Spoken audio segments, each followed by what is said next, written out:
thanks for joining us this afternoon. My name's Adrian Saunders. I'm Commercial Director at Ecclesiastical. This is our second webinar with Claire Russell from Mental Health in Business. The first one, if you missed that and if you're interested, is recorded and you can find it on our website. Feel free to tell colleagues about it as well. But for this afternoon, I guess I'll start off with just a few housekeeping things if I can. So which those are, if you wouldn't mind keeping your cameras off and staying on mute, that would be fantastic.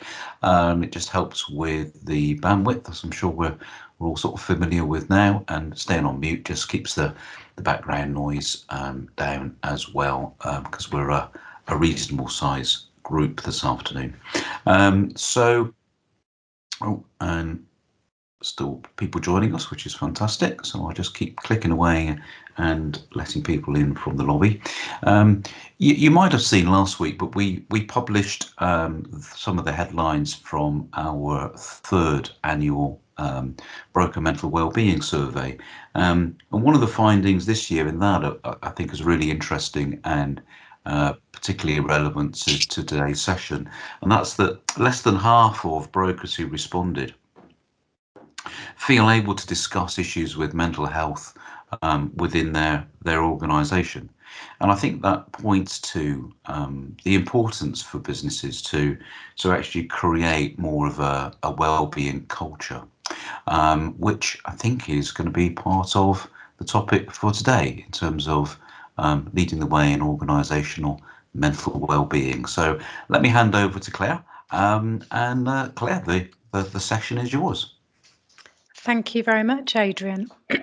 So it's great to see lots of people here this afternoon on a Friday afternoon as well. So for those of you that are here on the live session, thank you for making time to come along.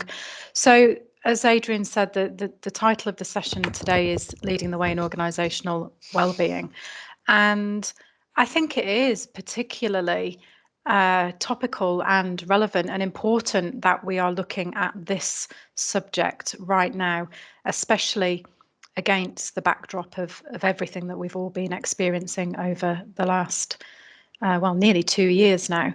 So I'll look at the objectives of the session in just a moment, but first just a very quick introduction from me so that you have some idea as to why it is that I'm sitting here and talking to you on this subject. So my name's Claire Russell. I'm the founder and CEO of Mental Health in Business.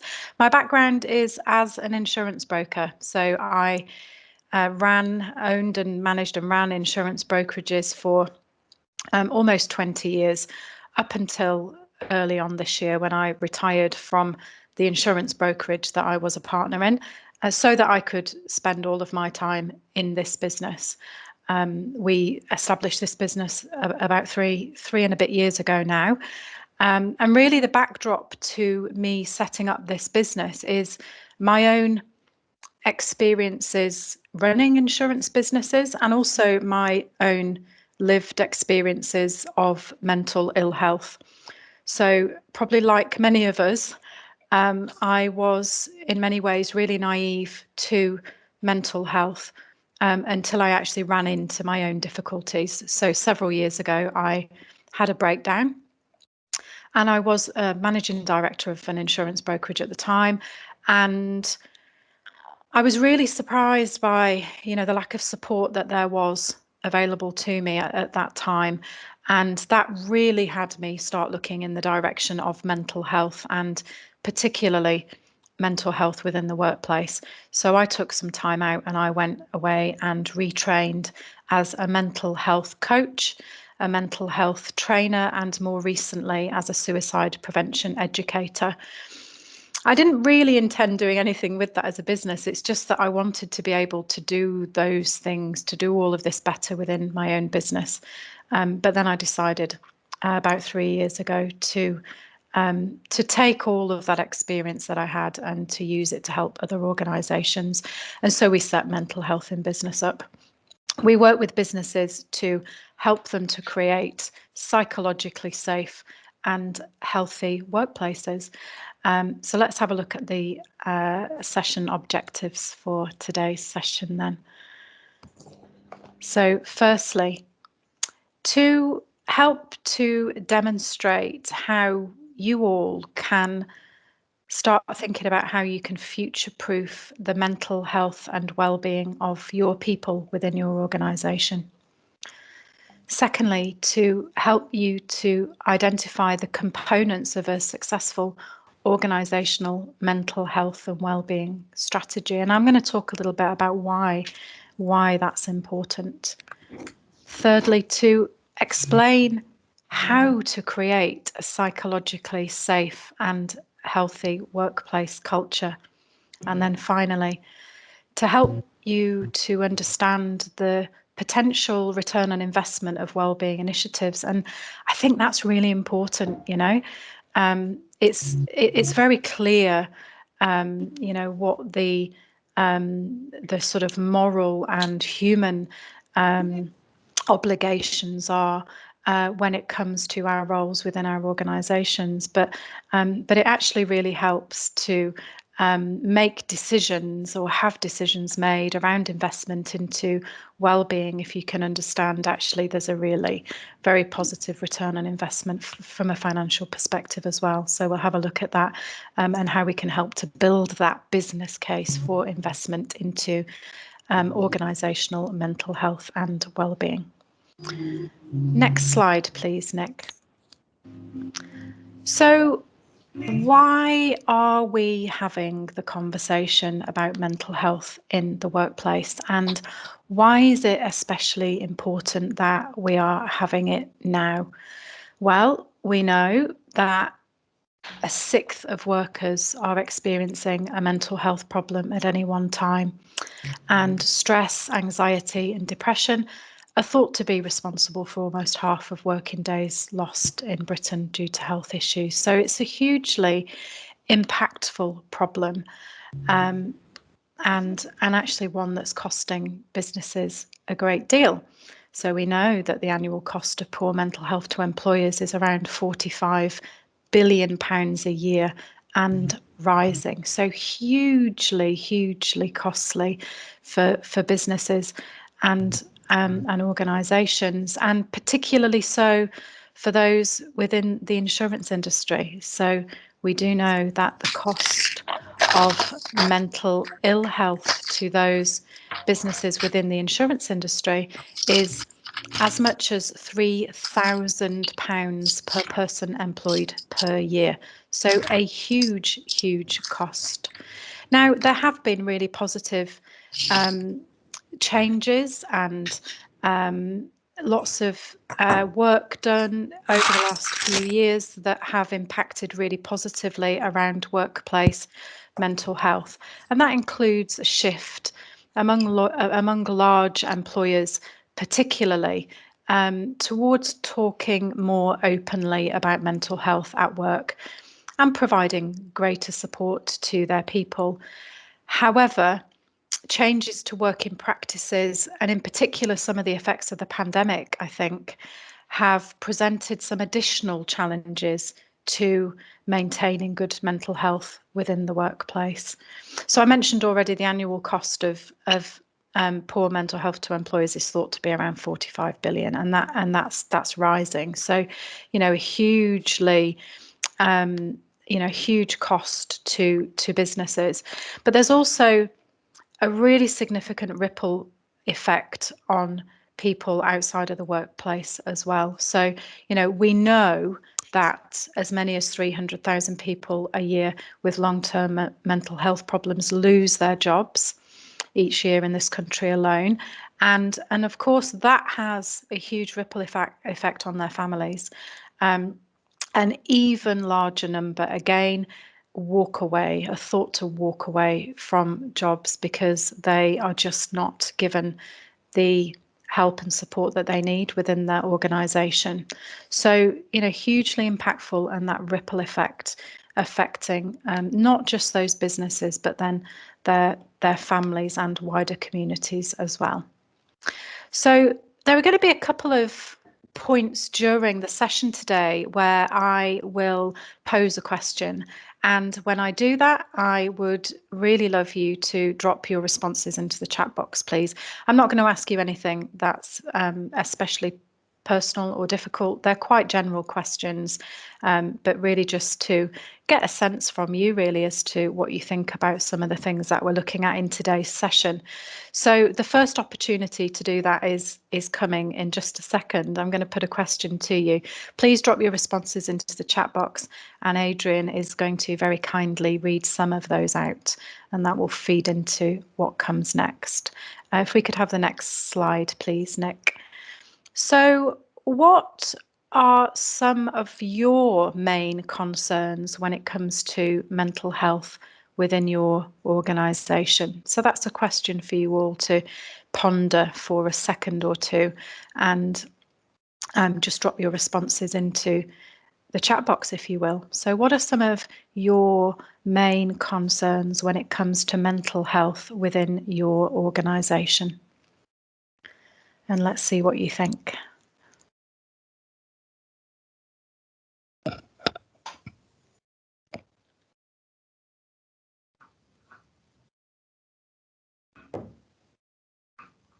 There's always a little bit of a delay.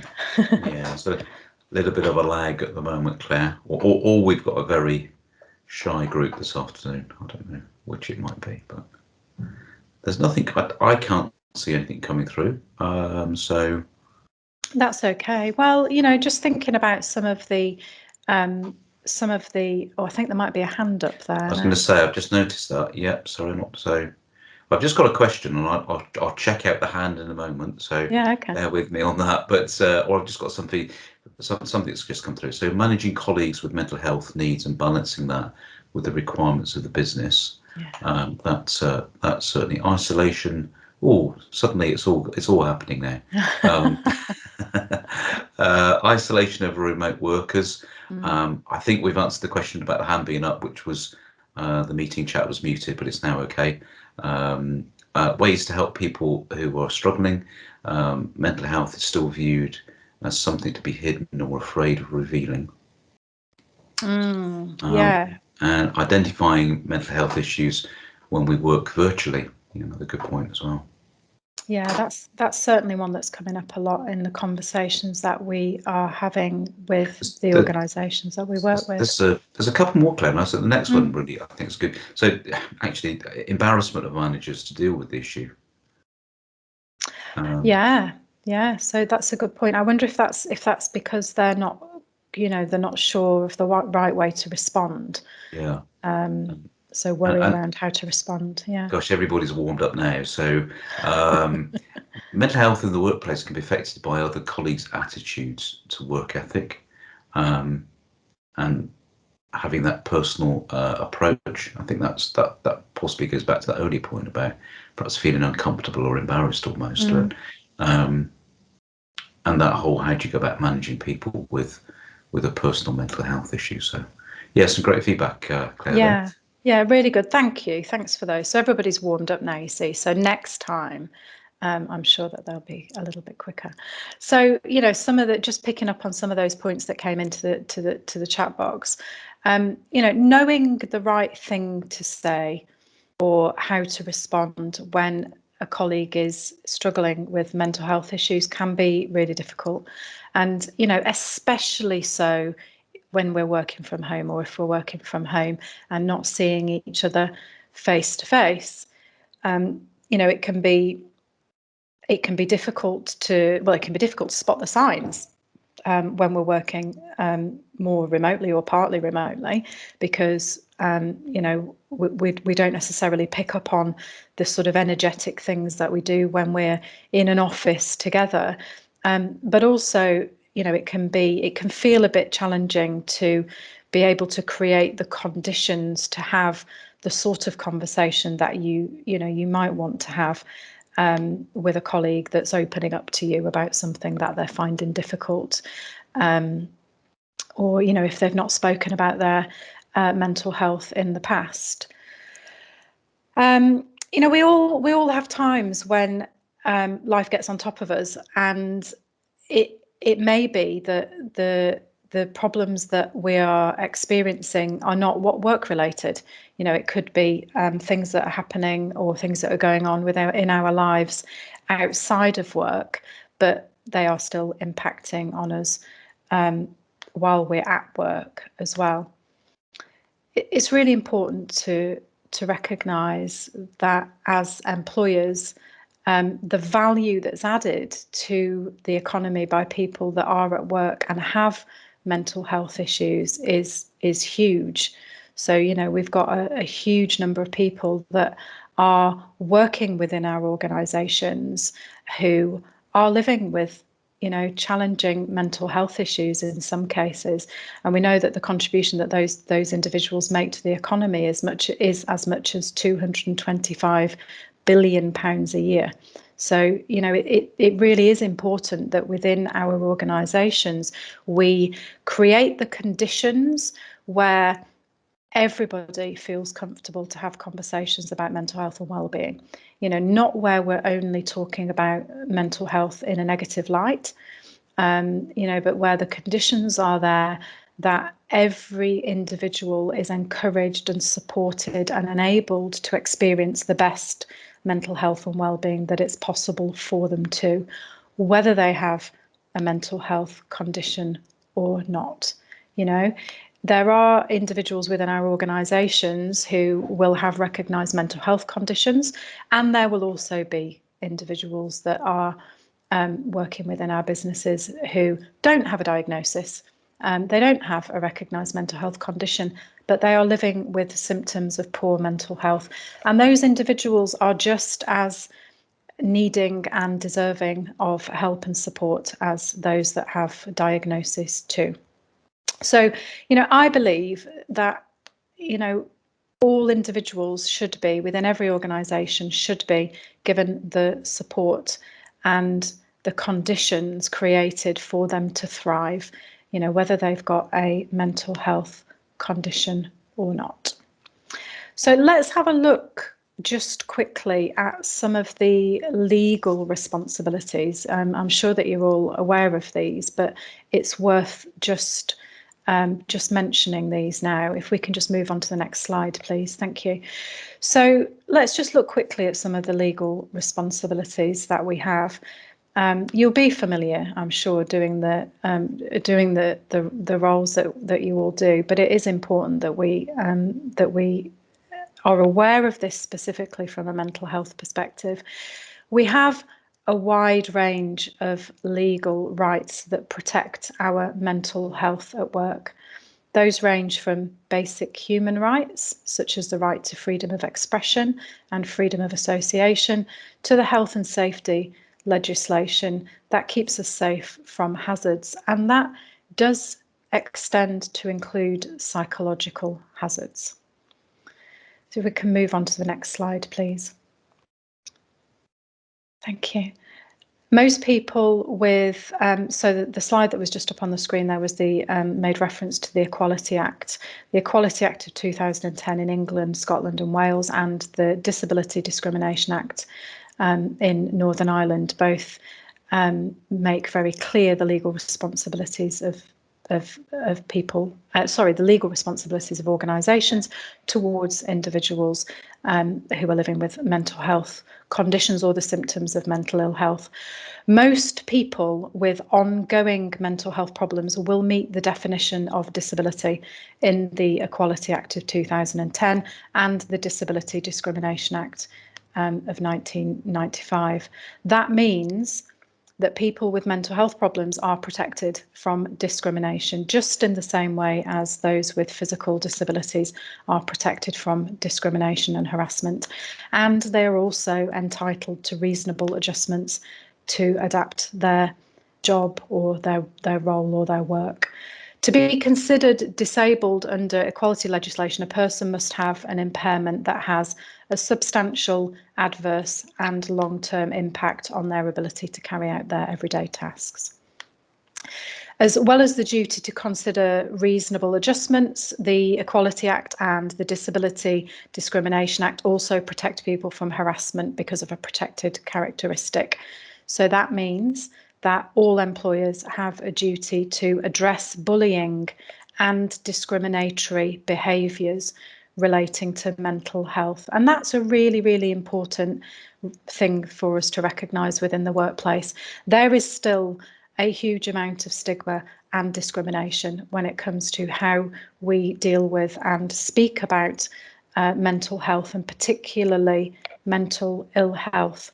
And a lot of that, you know, probably goes under the radar. A lot of that comes down to the language that is within our vernacular, and we really need to be thinking about within the workplace, really thinking carefully about the language that we use when we talk about mental health, and particularly mental ill health, the kind of language that we use when we talk about mental ill health. We do, within the mental health first aid training that we do this particular exercise where we're looking at language, and we are particularly trying to draw out some of the negative language and the positive language that we could use when we talk about mental ill health. I've done this session that I'm talking about hundreds of times now with lots and lots and lots of different groups, and every single time that I do it, there is a level of surprise around just how much negative language we use when we talk about mental ill health. So, you know, as employers, as leaders, managers, we've really got to be very aware of that, you know, and if we hear negative language, we've got to challenge it, because it's very stigmatizing and very, very damaging to anybody that's living with mental ill health. But it could also mean that we're not fulfilling our legal responsibilities too, if we're not doing that. If we could move on to the next slide, please, Nick. Thank you. So I'm just going to share a little bit of information with you about thriving at work. Some of you may have heard of this, and some of you may not. So the Thriving at Work was an independent review of workplace mental health that was commissioned by the government back in 2017. Now, Theresa May commissioned this review. And her intention was that this review would lead to new workplace legislation around mental health. So it was a huge piece of work. It's called the Stevenson-Farmer Review. It was carried out by Lord Dennis Stevenson and Paul Farmer. Paul Farmer is the chief exec of the mental health charity Mind. And they were looking at mental health within the workplace.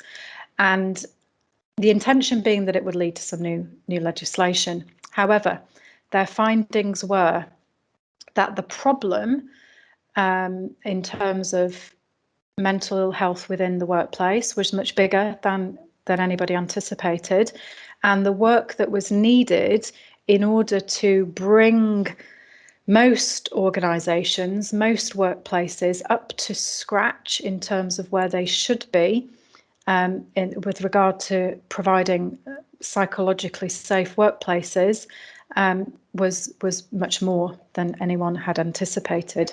And so what came out of the Thriving at Work report was some really helpful guidance to help businesses and organisations to start to at least put some basic things in place within their organisations around workplace mental health. So there are 6 core standards, and those 6 core standards apply to all businesses that employ up to 500 people. And then there are some enhanced standards, I'll tell you those as well, which apply to all organisations that employ private sector organisations that employ more than 500 people, and all public sector organisations. So let's just quickly look at what those 6 standards are then. So the first one, to produce, implement and communicate a mental health at work plan. Secondly, to develop mental health awareness among employees. Number 3, to encourage open conversation.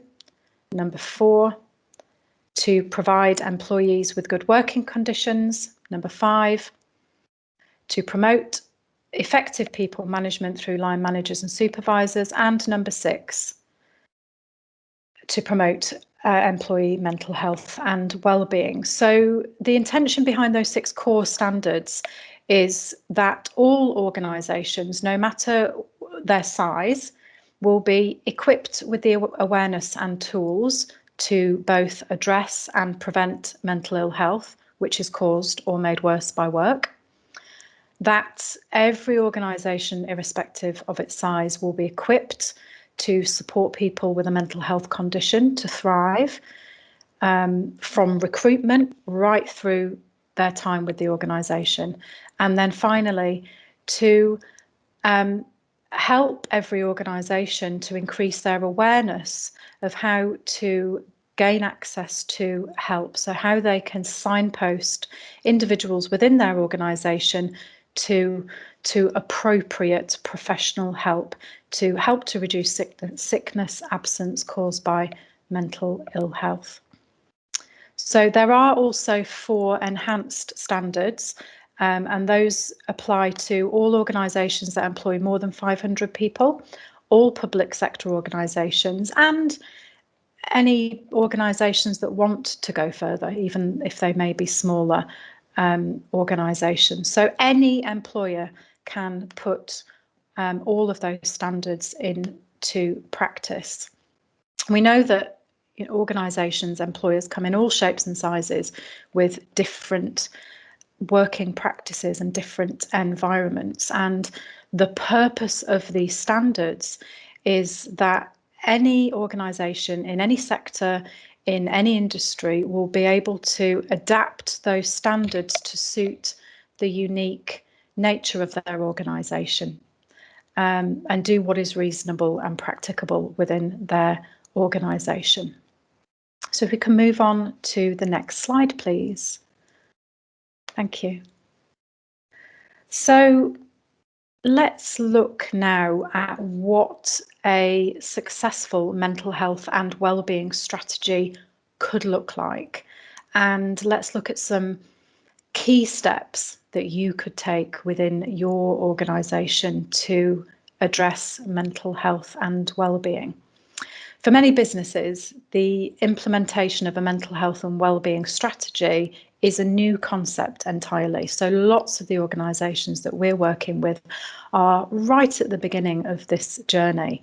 And so not knowing where to start, it can seem like an absolutely huge undertaking. Not knowing where to start is a really common problem. So I'm going to pose another question to you before I give too much away. So, what do you think a successful mental health strategy looks like? Or what do you think might be some of the key elements of a successful organisational mental health strategy? Let's hear from you again in the chat box if we can, please.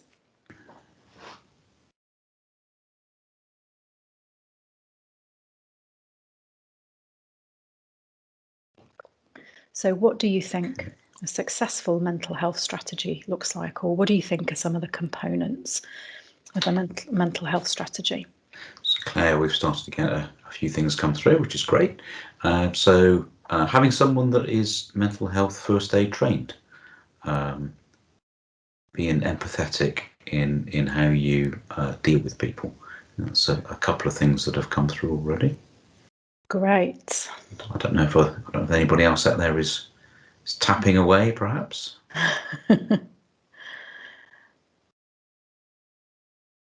Yeah, so I'm glad that somebody mentioned the training piece, and we'll come to that in a second, and I'll just build a little bit on that point, because it is obviously it's fundamentally important, but there's a few key considerations around that as well. So we'll see if anything else comes in, and then I'll build on that a little bit in just a second. Yeah, nothing else has okay. popped up at the moment. So. Oh, that's okay. Oh, you could predict it, couldn't you? As soon as I said that, you knew something was going to arrive. Yeah. Open and unapproachable management, regular tools that talk about mental health. Sorry, I think that's meant to read regular tools talk about mental health, confidential help if wanted. Mm. So I guess that's that aspect of, an organisation who is ready and prepared and able to provide support. Yeah. Yeah, absolutely. So, there isn't a one size fits all approach. Every organisation is different, and it's important that the organisational workplace wellbeing strategy is aligned with the overall culture of the organisation, because otherwise it's going to feel incongruent. And if it feels incongruent, it's going to feel like a box ticking exercise for all concerned. So, really important that right at the very beginning, there is, some real energy goes into creating something that it is truly aligned with the personality and the nature of the individual organisation. But there are some components, some key components that really should be ingredients within any organisational mental health and wellbeing strategy. So I will share some of those key points with you now. And you could take even just one of these things. If you go away from today's session and you just think about one of these things, then you are going to be definitely making positive strides forward within your organisation, and you will be moving towards creating a psychologically safe and healthy workplace for sure. So next slide, please, Nick. So, okay, what does a successful mental health strategy look like then? So first thing, a bottom up and top down approach. You've got to have the leadership of any organisation fully on board with the organisational mental health strategy. Now that seems obvious, doesn't it? But, I've worked with lots of organisations, we've worked with lots of organisations now, and, very often you will have a wellbeing team that's leading the work on an organisational mental health or wellbeing strategy. And they're then having to do work on persuading the leadership to get behind the plan. So, really important that the leadership of the organisation are fully on board and that they are modelling the practices that are being discussed within the strategy or the philosophy themselves, because that's the only way to create an authentic, positive mental health culture within an organisation. So a great example of this is Lloyds Banking Group CEO Antonio Horta Osario. I'm sure you will be, for some of you will be familiar. He took a chunk of time off work to recover from mental ill health, and has spoken very openly about that. And then on his return to work, he has led extraordinary change within the Lloyds Banking Group. And that's included their whole leadership team undergoing mental health training. And, that is really how you start to effect real meaningful change within an organisation. So the second point, training and education. So that was one of the points that came up in your feedback in the chat box. Really, really important that every organisation invests in training and education.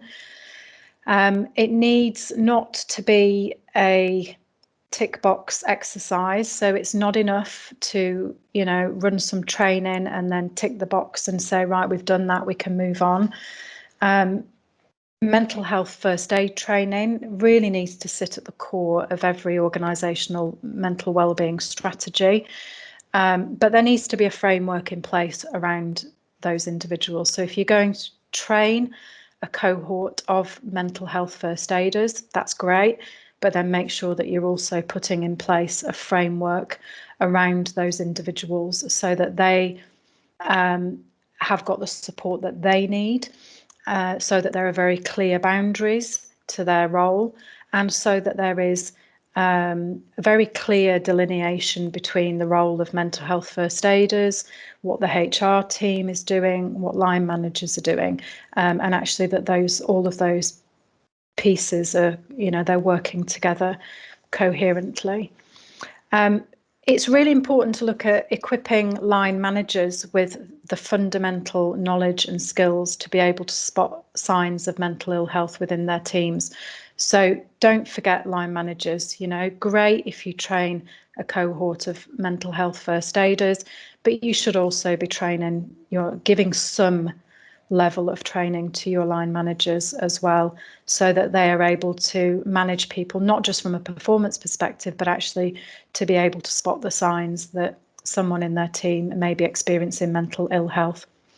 So the next point, mental health champions. So you might train up a cohort of mental health first aiders, and you may also have other individuals within your organisation that may wish to be mental health champions. So they may or may not go through the mental health first aid training, but they could be individuals that are willing to act as a conduit for information, and can really champion the philosophies that the business is looking to embed within the fabric of the organisation. So the next one, mental health and wellbeing leadership team. However big or small your business, there needs to be somebody at a leadership level who is invested in the mental health and wellbeing strategy of the organisation, and who is empowered to make decisions and to follow through on any pledges that the organisation is making within its overarching strategy. That's really important. You've got to have people that are empowered to follow through on what you were promising to do as an organisation. So the next piece, communications. You need to have consistent internal communications to raise awareness. So, I hear lots of organisations doing great stuff around all of the key awareness days. So we've got World Mental Health Day we've just had. We've got Men's Mental Health Day coming up in a few weeks' time. We had World Suicide Prevention Day in September. It's fantastic to have activity around those key awareness days, but it's not enough. You've got to have this should be ongoing, and part of your weekly, monthly comms. You should have a 12-month comms plan in place, so that you've got consistent messaging coming out and information to help and support all of the people within your organisation. So the next one, mental health philosophy. There should be a philosophy in place. Everybody within your organisation needs to know, what is this organisation? What is the business doing? What is the perspective that that we're taking as far as workplace mental health is concerned? And that needs to be a lived philosophy, not just a poster on a wall. It's a way of communicating to everyone in the business what the organisational commitment is to mental wellbeing. So, producing a plan and communicating that to everyone encourages and promotes good mental well-being to everybody, and that really becomes part of the fabric of the organisational culture. And then finally, organisational policies and processes. So really important that you, and I mentioned this earlier, if you're putting in place mental health first aiders, really important that there is a framework in place around those individuals. So there There should be role specifications for mental health first aiders.